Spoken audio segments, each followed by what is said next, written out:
Luamba n'est plus en République démocratique du Congo, mais Azali à niveau à Bruxelles. Et démissionné.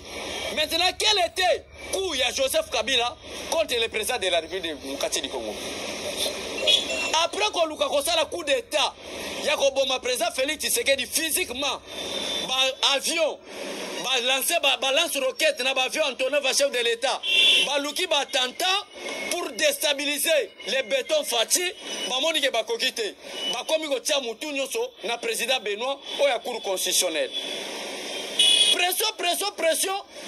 Ezala qui dossier à Vital Kamerhe. À chaque fois, dans le domaine de Vital Kamerhe, vous savez, la justice à Samba, à Zolobanini, c'est l'instruction du chef de l'État. C'était avec quelle intention? Avec une seule intention, dès que, parce que les juges naturels, il y a Vital Kamerhe, ils allaient cour constitutionnelle, mais ils allaient tribunal. Et dès que c'est l'instruction du chef de l'État, pour qu'un jour, comme à la cour constitutionnelle, que le directeur du cabinet du chef de l'État n'agissait pas seul. Il agissait avec le président de la République pour que la Cour constitutionnelle puisse interpeller le président de la République. Dossier où on est simbité. Comme maintenant, dans le dossier, il y a crise dans l'institution, il y a destituer le président de la République conformément à l'article 165 de la Constitution, au cas où le président de la République a violé intentionnellement la Constitution, Cour constitutionnelle va s'amuser président de la République. Et simbité. Benoît Luamba Monique, dossier va la président Félix Tshisekedi. Et qu'on les kate, pour faire tirer à Zamona Moukish. Boyaye, yes, Gouta Longwelo, la Kitina Malbele, Batujo Sobaboye. So boy, président Félix Tshisekedi, ce n'est pas un problème. Mais Bobo Sanate, Fati à Zamona Moukish, Fati à Zamona Béton. Tant que Monique Makamouane est simbité, Monique Biloko Wana Nyos est légité, qu'est-ce qui s'est passé? Président de la République, Abimisi Benoît Luamba, qui est le président de la Cour constitutionnelle. Mais par rapport à la démission de Benoît Luamba, qui est le président de la Cour constitutionnelle, quelles sont maintenant les conséquences au Ekolanda et Indi Mabe, Maria Moutou, Maria Frappe, Nabimi na balabala pour moi sentir qu'il y a Bécholé, de l'IDPC là, avec méchant, Kabila Totel Mele Tokate Koutoumande Fapembe, era président de la République. Ensuite, Sougatige Beleta la Moutou comme un mounen, Tokata Era. Si on le fait ça, président de la République, n'est au Bangaï, Fatih Béton, Mana Fatih Bango Batelemi. Alors, quelles sont maintenant les conséquences? Il y a démission, il y a président de la Cour constitutionnelle. Et il y a toujours un avantage, il y a président Félix Tshisekedi. Conséquence des années, la Cour constitutionnelle est composée de 9 juges. 3 juges, Baoutaka, délégués à président de la République. 3 autres juges, Congrès entre l'Assemblée nationale et le Sénat, Basangani, Babimisi 3 juges. 3 autres juges encore, Conseil supérieur de la magistrature, Batindi au total, comme 9. Maintenant, du fait que Benoît Luamba a démissionné en tant que président de la Cour constitutionnelle et le président du Conseil supérieur de la magistrature, c'est le président Félix Tshisekedi qui fait l'intérim en tant que le magistrat suprême, qui fait l'intérim du président du Conseil supérieur de la magistrature. Donc, en septembre, le président Félix Tshisekedi a continué à 9 juges. Le président Félix Tshisekedi a commis la majorité au niveau de la Cour constitutionnelle. Moi, je vais décider des plans. Il y a Joseph Kabila échoué. Il y a une agitation. Voilà la première conséquence. Deuxième conséquence, il y a démission, il y a Benoît Luamba. Et Zali Soussounine. Ce pays travaille en partenariat avec les pays membres au Bazana Bango. Mais le président de la République, du fait que vous faites partie, il y a des pays où ils ont composé ces pays, tous les postes à Joseph Kabila, Tala Nzabalo la Zomonanga. 2 mois et belé so bomoni mande fa peme na moko boya olukanga. Na yebisa bino ka caméra era okene mateta ozonga ta zonga te bocha temelelo. To pesa bino ba information après. Maintenant, Benoît Luamba, tango bakomi na Bruxelles, na président Félix Tshisekedi, bakutani 1 na force d'OTAN, 2 na ba membre de ces pays. Avec quelle mission? Ouais, petit trouble na ba membre FCC. Fatima na mukishi politique ya oleka kutu Yesu Masia. Félix Tshisekedi, papa merci. Nana aussi la mobilisation pour mandat nos spécial. 30 ans renouvelable 3 fois. Au limite mélange avec Tobima Libanda Mboka. Parce que tous les gens ont Moussala. Mais quelles sont les conséquences? bamoni ete président Félix Tshisekedi ayambi délégation OTAN. OTAN ezali force collective oyo esangisi bafrançais, baallemand, baanglais, baaméricain basali force. Kaka force ya OTAN oyo déstabilisaki Kadhafi na Libye. Kaka bango wana bakutana président de la République pour la kosilisa insécurité na Congo. Voilà premier dossier. Deuxième dossier, Benoît Luamba, en tant que le président de la Cour constitutionnelle, en partenariat avec la CPI, va signer allégation, oyo lelo toza samedi, administration, ya CPI bazawa, pour l'affaire ya ba criminel, Joseph Kabila avec sa bande. Qui a signé? Ce n'est pas le président Félix Tshisekedi, mais... Explore more inspirational recipes at PresidentCheese.com. COVID-19 doesn't care who you are, what you do, or where you live. Anyone. C'est le président Benoît Luamba. Nela Yangwana Bomoni Lokola Bata FCC, ce sont des menteurs, des indisciplinés politiques, des escrocs politiques. Bakego Luka, directeur ya cabinet, ya Benoît Luamba pour imiter signature. Ya Benoît Luamba pour expliquer au peuple que Benoît Luamba a démissionné. À l'heure actuelle, na MCBino, en air, Bouki bureau à Benoît Luamba, Bakoti na kati, saisir, cacher, Bakangi directeur ya cabinet na pour un usage de faux et en écriture.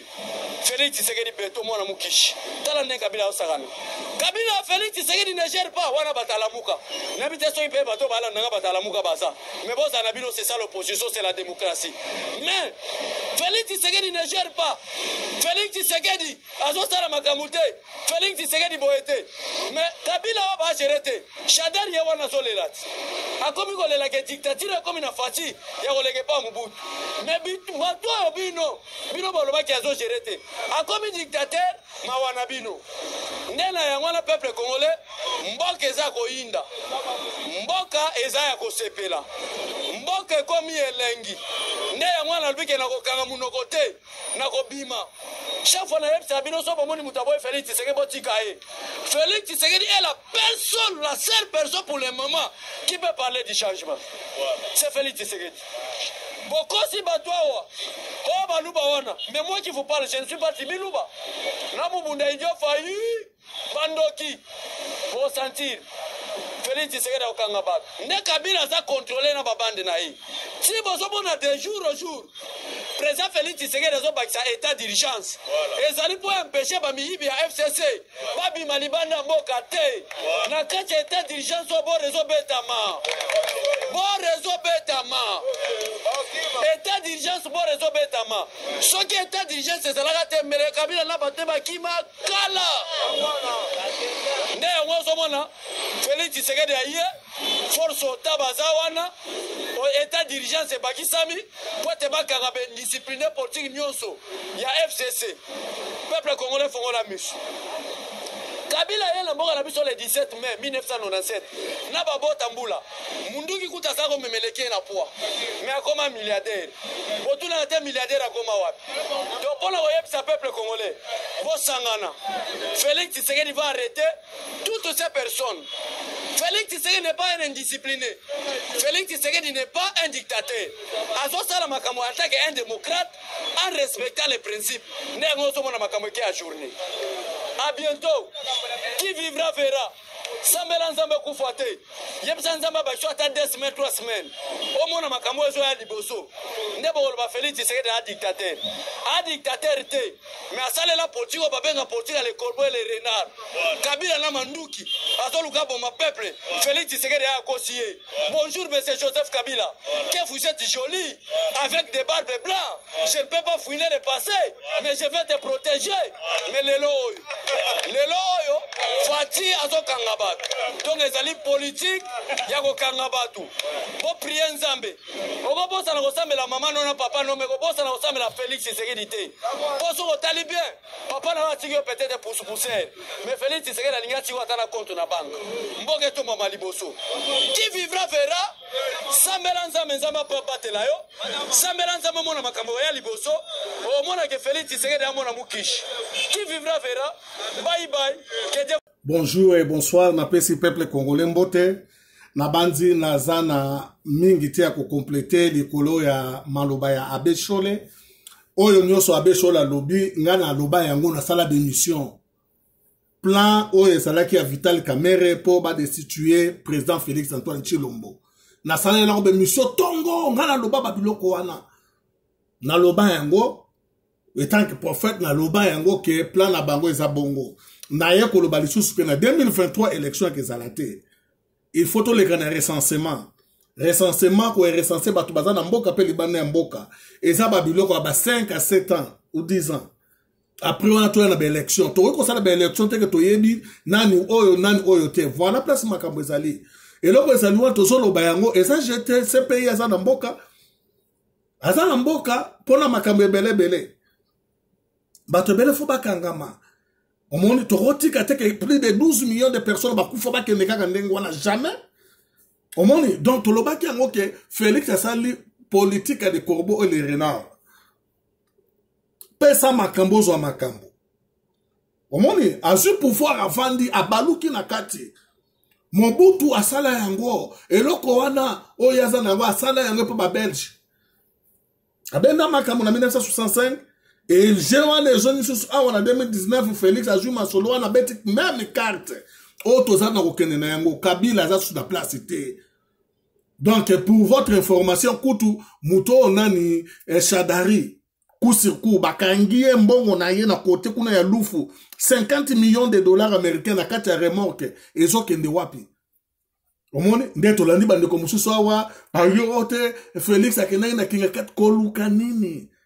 Félix aza suna niveau ya kingakati te Félix aza déjà côté le ma autant batebele batele mi plan na bango ezala ke babo maena assassination banini ba makambo esimbité donc Félix nani kabina ndenga zali wana asi akwei tolongana lobaki yango na ba mission nanga passé ke awati décembre boko yoka dokito na mboka wana bo changer bakante boza la kana baker na bino wana motema na bino mabanga na boza na yango kaka mais boko za la confi problème ezali wana omoni donc ba opposition na biso ya bamboka ezali to oyo Afrique ezali ba opposition moko ya mabe omoni donc oyo ezali ko détruire pe biso to fana bamboka mindele osomona sikoke opposition bazali ko pesa babiloko azali ko loba ke tala bango kutu plan na bango basali bo pona bino peuple me biso to lobi ke ezali bo metango yo so loba par exemple ke te Félix akendaki kuna yena Jean-Pierre Bemba basala ke ngolo ba ke mutamona ki bango soki mutamona ki bango wapi ba photo il faut ba photo bo so yango bo tie yango ba photo ya jour Bochaka ba photo pour nous convaincre ba tout que te mutu wala ba sa ba ventrier donc ba politique wana ils ont déjà aussi là Félix azali président de la République tito ko makaba 2030 wana fayula okoma na mbula nini aroza pouvoir ngoka liwa pezoya donc eza longo bandoto ya baba air yangoyo to fandi na libanda to se préparer elingi ko lobake kozana na motema mabete soko moni ndeko na yo atonga na mboka azongi na mboka ko vanda na ko sala makambo leta ko tongela biso ba palete ndenge Zakaria loba yo vandi ozole bambalo zo bulele ke yote ba otonga mwa commune moko ya Bandal omoni comme ça ba okabela bato ba parler ofele na banini ezate moko fotonga yango yo lio pasaka bata na ba biloko mususu pamba ozolo baloba banani mboka ezoke le stabilité ezokota déjà. Donc ngunda na kombo ya Kabila ke kufa Congolais susu baza kondime na ngunda te moni makambo tu eso ke ne kovana na mboka so bakangi Kabila ngunda esili alors so ki bakambe simbite le photo songa na berkai o préparer nini eloko nini yo sali bo plan na yo nini ide nini yo zana ngo komi na mboka so ki dezali te eloko nini ko sala bulele timbela ta eza muke to zo jouer ce facteur ta omoni to lobby mingi to pesi ba plan bele et simbite omoni donc ba mindele o bazo guider Félix bazo guider na bien donc Abbé Chole azali moko ya batu ya IDPS bazali membre effectif na bureau akoki ko bima jamais na bureau na bango o ezali bango na ba Jean-Marc Kabunde ba Augustin Kabuya ba Pasteur Gili donc staff news to wana to mona ba président René ba yokaso aya ko pesa information moko o ezali yango te non soka bimi c'est IDPS o batindi aya ko loba voilà makambo o ezali na temps. Pourquoi batwa aner bakendaki kubuka bureau ya ndeko Luamba bakena kubuka ngo pourquoi parce que Kabila salaki ba dépêche et ça l'information vraie babimisaki ba document la ba caché sur comme Boutouana démissionné ba sacrifier Kabila. Les seuls moutouakourai ko sacrifier Kabila na loba qui on a mission langa passé. État de droit c'est la justice bako senga au secours na justice internationale ba yaba tcha bango popo dossier za munene. Voilà eloko ndeko oyo Benoît Luamba oyo asali. Omoni ça c'est la politique diplomatie. Omoni pas ba rassurer donc ba solo esili azuma solo yena mwasi na banane ba ke ba vandi ba jeu de gens filant na kati ya Belgique récompense no yango wana. Vanda awa lia esili soki tokangi mutola mboka esili ko banda kozonga no yo ko vanda a sacrifier donc Kabila esili imeni Kabila ora make adie donc dossier close bandeko oya sana moto ya koyoka ayoka ngana compléter kaka muke mais abesole asiseki masolo ndeto kutani prochainement merci bye.